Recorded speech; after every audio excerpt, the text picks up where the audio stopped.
आकाशी चंद्र चांदण्या तोडून मी का आणल्या,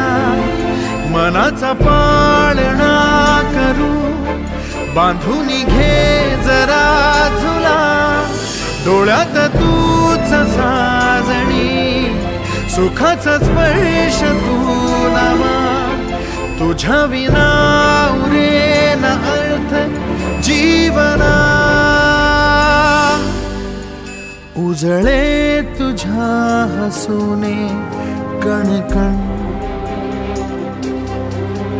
अन चंद्र हे हातीचे काकण.